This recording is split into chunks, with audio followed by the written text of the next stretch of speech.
Hi, everybody. Welcome to TNM Coaching Unplugged and Zoran Todorovic Interconnected podcast. And I'm so grateful and happy that you're with us once again. I love that you're liking our stuff, that you are commenting, sharing. There's a lot of beautiful buzz in our community because our guests are fantastic and conversations are good. And today we have this wonderful, multidimensional, multi-skillful, multi-talented being, Alexandra Wicksell. She's a leadership coach who helps CEOs, CROs, and their teams to take the later stage of startups to the next level of the growth. She's supporting those people to enhance their performance to clarity, to focus, to empower them to tackle very complicated and complex challenges that leaders in organizations have to do nowadays. And we're all witnessing this, that our life somehow is becoming a little bit more complicated. It looks a little bit more complex. It's not easy to make decisions and choices. It sometimes requires, thinking, analyzing, processing, mapping on a certain level for us to really come to the best choice for ourselves and for the organization. So Alexandra does this really, really well. She's also using the LEAP process methodology to facilitate this transformation. This methodology has been developed throughout the years of experience working with leaders, studying, integrating holistic systems in psychology, behavioral science, mindfulness, strategic communication, anthropology, and organizational change management. I mean, she is like, wow, she's a wonderful soul, beautiful friend. And today we're going to be diving into this topic of leadership and what is holistic leadership? What is this new frequency of leadership that we really need on this planet right now? How can we create this performance leadership culture? And how can we achieve this coherent state of performance that we all wanting and striving to have in our lives? So the conversation is going to be super juicy and amazing. So Alexandra, welcome. Thank you. I'm so happy to be here. Always love our conversations and how we can go in so many different directions. I'm excited to see where we're going to take it today. And we were talking in preparation, my perfectionism kicks in because I'm traveling, I'm in Bali, I'm in the evening, and you're in London during the day, there is a light and shadow, and I'm like, oh, how is this going to look like? And you said something beautiful to me. It doesn't need to be perfect, and I love that, isn't it? Yeah, I always said it doesn't have to be perfect as long as we have presence, as long as we're here, everything is absolutely the way it's supposed to be. And do you see that this is also connected to leadership? It doesn't need to be perfect as long as we are present and as long as we are here. How is that related as an analogy to leadership as such? I think it's such a perfect introduction to this conversation because I see both in my own life, but also with a lot of my clients, how this need for things to be perfect can be such a big distraction from what's actually happening in the moment. And sometimes we over-prepare and we try to perfect the process before we step in. And the bravest thing we can actually do is just showing up, not necessarily having everything planned or run through to perfection. Because when we step out or step into that unknown with a mess, with imperfections, we're approaching things from a human place, and actually we're able to connect with people differently when we're human. If I come into this and give you the perfect answer to every question, it's not going to be very relatable. And it's the same thing in leadership. A leader's role is not to show what perfection looks like, but actually allowing what is to emerge and do it in a very human way. Yeah, I love that because, our expectation of ourselves when it comes to our own perfection, and then it's driving us to lose this humanness and this relatability moment when we can relate to other human beings just for the fact that they're another human being. And I think for this powerful leadership, this is the glue, isn't it? The essence of how do we relate to others. And it also drains us. I see this in a lot of the very ambitious leaders that I work with, top level. And part of what got them to that position was this drive for perfection. We can push this further, we can go further. And then you come to a point when you're leading a big team, you're leading a big organization, and you're looking at every area in the same way, like this needs to be perfect, that needs to be perfect. And suddenly you're draining your energy completely by trying to achieve this perfection and same level of attention to all the different areas. And I see this as one of the kind of holes that people fall into, that instead of actually using the areas or using the energy in the areas that require your full attention and that lens of excellence, you're kind of spreading it thin across all the different areas. And as a result, you're draining yourself before you're even starting. You're exhausted, you're anxious, you get distracted. So one question I always love to introduce is like, what area in your business right now or in your leadership can be good enough? Where can it just be good enough? What is running okay? What do you not need to fully fix or pay attention to? And it's quite liberating to start thinking that way. And I do the same in my life, by the way. Like, what areas of my life are, it's okay. I don't need to perfect it. I don't need to drive change or transformation there right now. I just need to let it be the way it is. Oh, love that question. I'm going to use it with all my leaders that I'm coaching, and not only leaders, everybody, because it really kind of drives us to this phenomena. When I was studying coaching a long time ago, one of the founders of coaching profession, Thomas Leonard, he introduced this concept of present perfect. And when he introduced it in the conversation, he says, we need to strive to get people that we work with into this space of living the perfect present moment. And presence should be perfect as it is, full on, accepted, no changes, no evolution, no manipulation, no anything you need to do to it. It's perfect by default. And I remember at that time, it was so difficult for me to grasp that concept. How can it be? How can it be perfect? Aren't we here to change, to evolve, to transform? But what you're saying without those two questions, we really sink into that perfection, so to say. And I think what you mentioned, with acceptance, that's really the key for me, because we're seeing this in the world right now. So many things are changing so fast, and it's hard for the mind sometimes to just accept things the way they are right now. So we tend to look at things how they used to be or what they could be. And we're living in that past or in the future, and coming into that full acceptance of, okay, now this is the way it is. This is how the team is feeling right now. This is the results we're dealing with right now. Not the results we want to have or the results we had last year, but what we have right now. And when we can ground into that presence and that full acceptance, suddenly we can start to look at the situation for what it actually is. Not what it could be or what it was, but what it actually is right now. And there the possibilities open. Okay, what do we need to tweak? What do we need to change? What do we need to think about?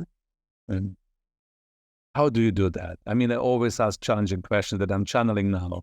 Yeah. Listening to that, because I love it. Listen, Alexandra, I love it. I think this is one of these golden nuggets, golden tips that is so powerful. How do you do this in your own life, and how you get other people to get there? I love that question.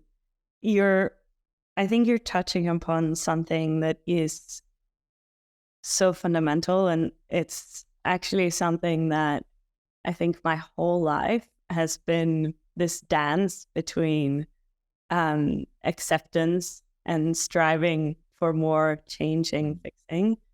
And there was a time in my life where this drive for change and improvement had an incredible, benefit, because I would grow and I would put myself in new situations, move countries, and go places where other people wouldn't go. But there came a point where I had 2 burnouts in my 20s, where I realized in that process that I had been doing it from a place of, not from kindness and from love, but from something is fundamentally wrong, something is lacking, so therefore I need to fix. So that improvement, the growth, it came from a lack of something. And I think in my journey, the acceptance of really all that I am, the good, the bad, the ugly, the challenging, the insecurities, all of it, if I can fully accept it as it is right now, then I can build on that. I can build on what already is. And suddenly it becomes a very different journey. Like, I used to practice a lot of yoga in my 20s, but I would do it from a place of force, if I'm going to do yoga, that I'm going to be the best at yoga. And it completely contradicts the whole philosophy of yoga. It's about arriving and being present and accepting.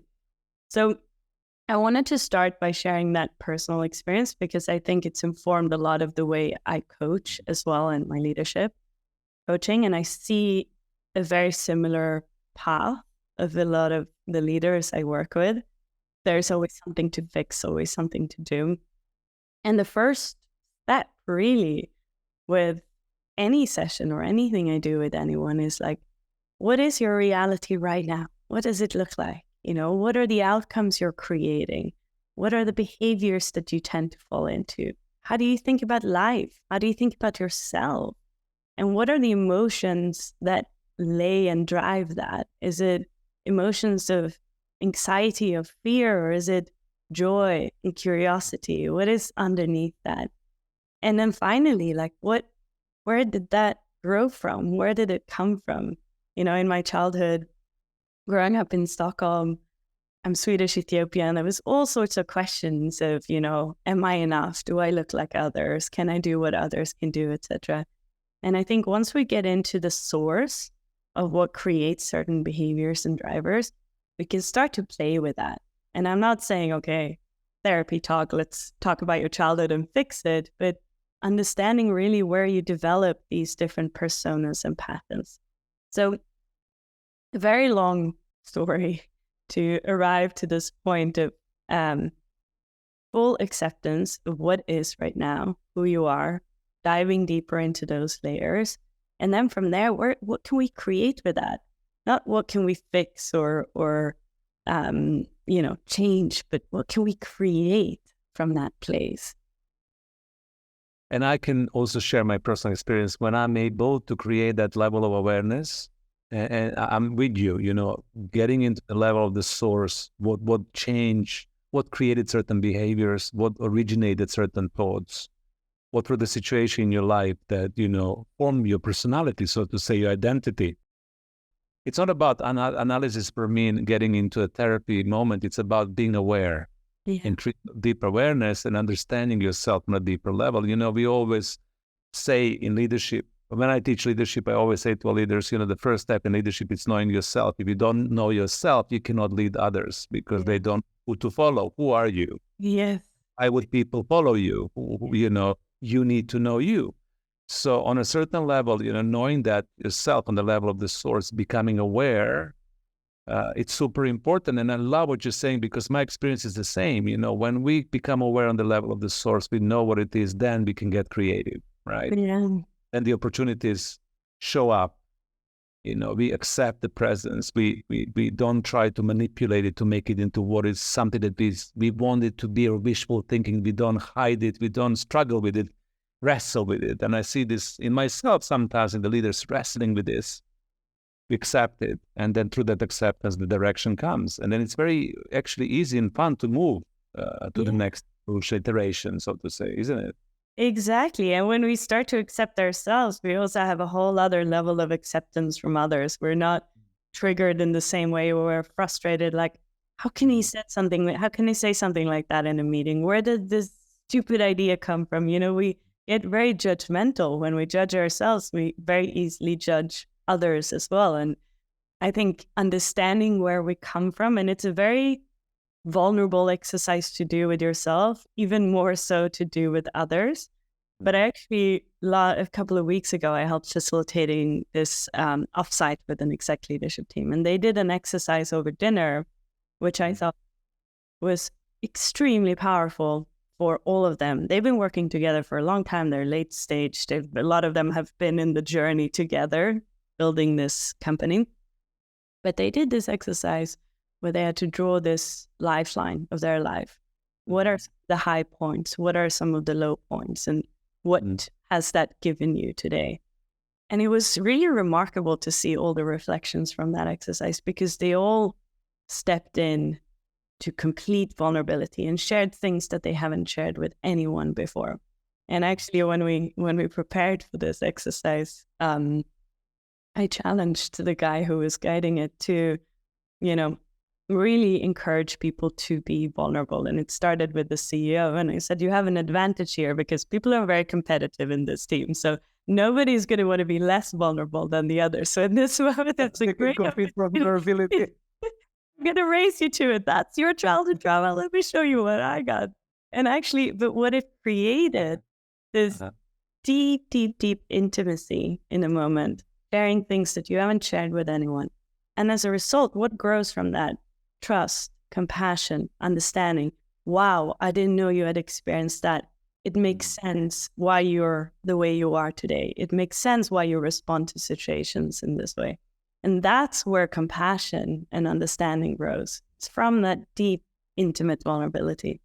Yeah.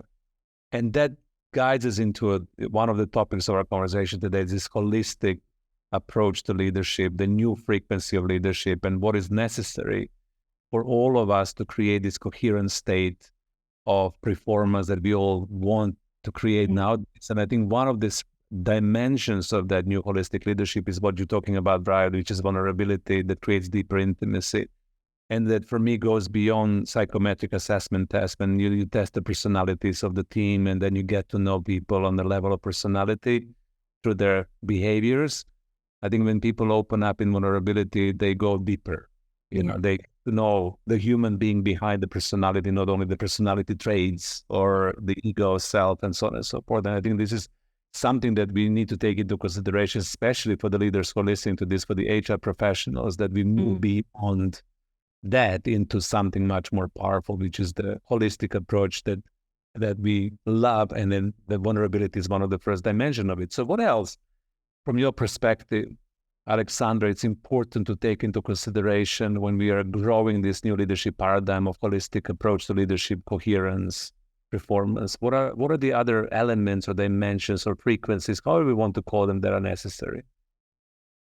Well, I think we're seeing shift right now. I think where we're starting to question a lot of the old systems. And one thing that always comes into almost any leadership context in the corporate world is performance, right? How can we perform better? How can the company perform better? And I think traditionally we've seen this model of performance at all costs. You know, we crash, we burn, we perform, us, but also the company. There's this optimization towards growth at all costs, right? And I think a lot of people, and especially leaders that I work with, they're starting to say, wait a minute, like, do we want to really do this at all costs? Is it really worth crashing, burning ourselves in the process, our employees, all of these things? How can we do performance and performance in a more sustainable way? And that's where I personally think the holistic aspect comes in, the dimension of bringing all of the areas and aspects of ourselves into performance. So not just physical and mental performance, but how can we actually optimize the emotional state we're in, the mental state, the physical state, and even the social state. And what I mean with the social state, it's like the community that we're operating in, the company as a community. How can we optimize? How can we build bridges between people so there is compassion and there is understanding? So I think we're seeing this shift, and it's, you know, very small level still. I think a lot of people are very attached to that kind of performance at all costs. But the ones that are starting to question this, I see a level of freedom in that, you know. I want to perform, I want to succeed, I want to build this company. And I want to be able to enjoy the ride. I want to be able to do it with less effort. Like I've been pushing, you know, I can go into a board meeting and I can deliver the best presentation there is. But then I crash afterwards and I'm exhausted and I'm not able to be there for my team. So I snap and I shout and I scream. And how can we do this in a way that's actually sustainable long term and that's pleasurable for us? We're here for a short time, you know. We want to make sure that we can enjoy it as well. How can we? I love that question. How can we do this in a sustainable way, which is pleasurable, that can, you know, give us joy instead of performance at all costs? I love the distinction that you're drawing, because I've been in this situation myself, you know, when I put myself in a space of performance at all costs, but I also coached and mentored and trained a lot of leaders who were forced into it in a way, because it's a systemic expectation. So when you get into the organizational culture, right, on a systemic level, they are expecting this to be. And on a certain level, the true success comes from that little sacrifice that you do more and more and more, and that you're not really happy, that you're cranky. And I think that we are at the pivotal moment right now, and especially the younger leaders that I'm talking to, they're like, no, I want to have a fantastic life. I want to have a great experience. I want to work. I want to succeed. And I want to do this in a sustainable and balanced way. And it can all be happening at the same time. So our big question to the audience is just to kind of share a few tips here. How can we get ourselves, leaders who are listening, for example, HR professionals, talent managers, how can we get that level of culture when we have sustainable approach to performance, and when people are, buzzing with joy, with energy, with vibrational excitement, and instead of being burnt out and snappy and tired? Yeah, exactly. Running on low fuel. Yeah, I think it's a really, really good question to unpack for anyone, really, because we all live in this very busy environment, and it's very easy to get caught up in that. It's very easy to become a victim of that environment.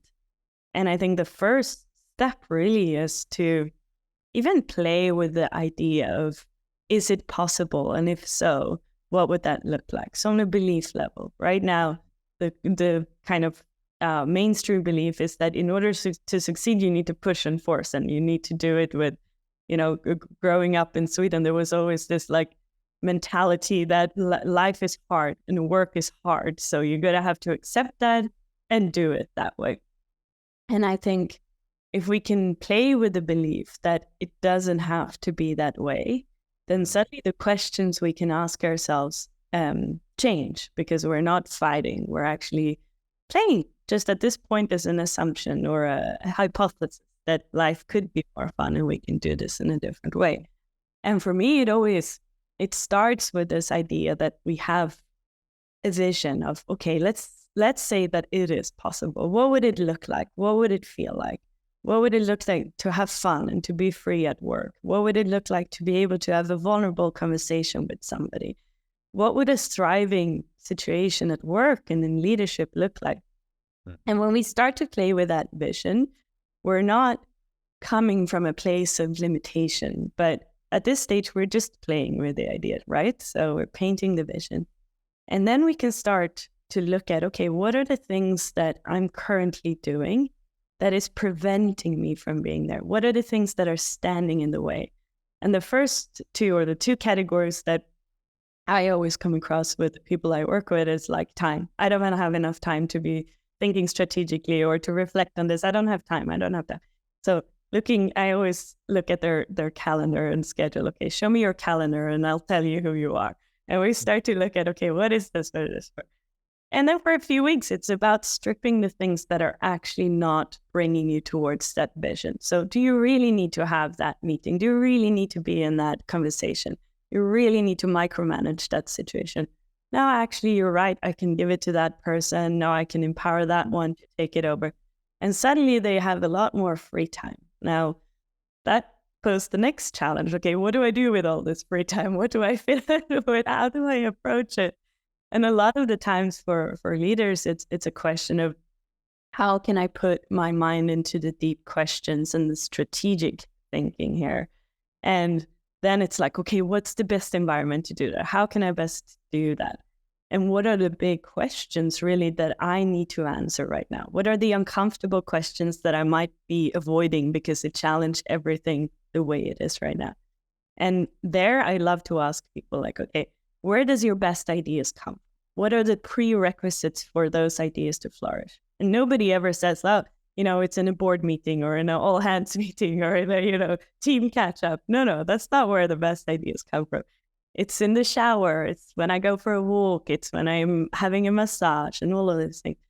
And then we play with the idea, okay, what would it look like to bring 1 or 2 hours of that a week into your space? Just creating the environment for those questions to start emerging and being unpacked. So it's always time and then environment. And then it goes from there. But before we have a vision, we're just operating in this reactive mode. I don't want this. I don't want that. When we have a vision and something to move towards, we can start to play with the things we have right now, the time, the space, the mind. And this is why coaching, development, growth works really, really well, because you just described a beautiful coaching process that somebody will go through to be able to create exactly that. This is the first step, to paint the ideal picture of success, the vision, and that drives motivation and possibility into action, right? And then we can get into that, sustainable performance when we can really have wonderful lives, balanced lives, so to say. Yeah. I would also add, from my opinion, nowadays it's super important for us to look into ourselves from a holistic point of view, to understand that we do have physical body, that we have emotional body, that we have spiritual body and mental body, right? And then how can we achieve this optimum performance in our physical body? What kind of food intakes do we need to take? How do we meditate? How do we sleep? How do we, honor and love our physical vehicle and not to abuse it? Because I think a lot of leaders in the performance space, when they're oppressed, they abuse their physicality. Sometimes I sit in workshops and I look at people and I'm thinking, oh my God, you look 100 and you're only 40. You know what I mean? You pushed your body too hard. It doesn't matter how they look, if they have weight, not weight. It's not about that. It's about how strong do we push ourselves on a physical level to endure the pressure. So I think it's super important for leaders, for everybody, for us to think, how can we be kind, loving, and compassionate on the physical level, and what do I need, right? And then also to do this on the mental level, how do I, exactly as you said, what are your thoughts? What is your vision? How would you choose to think in the moment? And then how do I feel as a result of my thinking? How can I self-regulate my emotions to create positive emotions based on possibilities and vision? And then what is my connection? I think this holistic leadership also requires us to have a deeper spiritual connection that we can call purpose, right? Or vision or mission. Yeah. Would you agree? Yeah. And I couldn't agree more, exactly what you're saying. And I think this is where our uniqueness really comes into play, because you can read 1 million books of, the right morning routine, the right meditation to do, the right breath work. We're overwhelmed with tips and strategies of how to get to the best performance.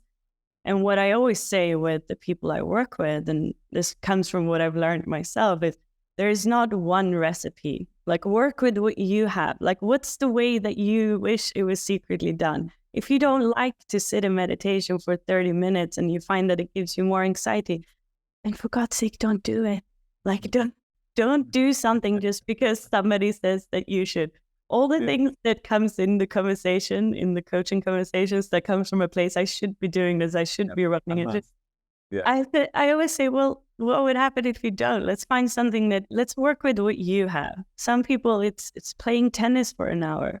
Other people, it's going for a walk. Like, what nourishes you? What gives you energy? Sleeping patterns. People sleep, everybody sleeps differently. Some people are evening people. Other ones are morning people. Like, don't try to fight what is naturally there, your own rhythms, your own way of doing things. So when we start to strip away all these, I must take cold showers, I must, meditate, I must.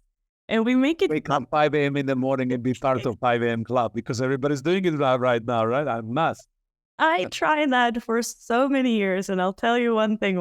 Once I let go of the idea that I need to wake up at 4 a.m. in order to be successful and perform, and I allowed my body to actually sleep, my brain changed. I was able to show up with, energy. I was able to sleep. Exactly. Like, don't fight. It's crazy. Like, I could do it. And I could do it in my 20s. I was really like, yeah, I can push it. But it's not sustainable. So I think one of the most beautiful practices that I've developed myself is to really meet myself where I am every single day. Like, okay, what are my energy levels today? How am I feeling? What do I need to nourish myself today?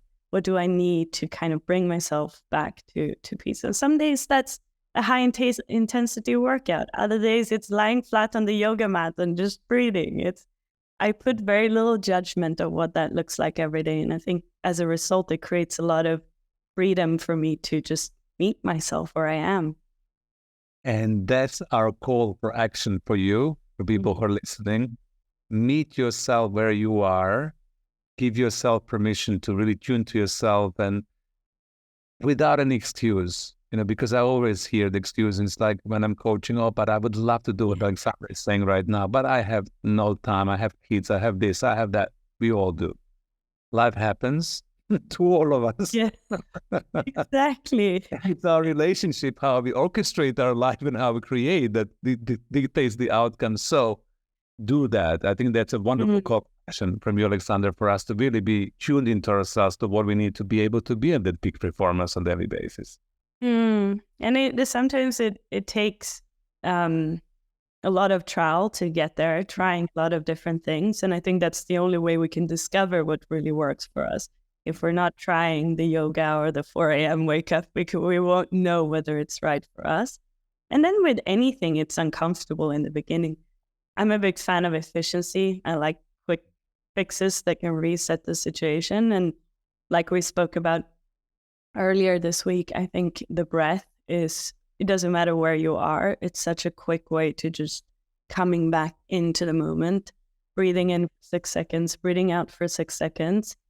If you're busy with kids, you're in a meeting, etc., your breath is always there, and you can control it, you can adjust it. And some days that's all we can do. It's take a few deep breaths, and that's enough. That's more than enough. Alexandra, we can unpack this forever. This is an invitation for people who want to learn more to Google and to go to the website, to come to the workshops, to come to the coaching. Thank you so much for sharing your wisdom with us today. I've learned a lot. There is something so innate and so real about you when it comes to the integrity of what you're sharing, and you make it easy. And what I loved about our conversation today, that, it's real, authentic, and easy. And I'm going to practice a lot of the things that you reminded us. And for the audience, thank you so much for tuning in. It was always great to see you. I hope you're going to benefit from this. Take certain tips and, hacks and inspiration from this podcast and do apply it in your everyday life. Thank you so much for joining me, Alexandra. Thank you so much for having me, Soren. It's always a pleasure. Yeah. Bye for now. Bye.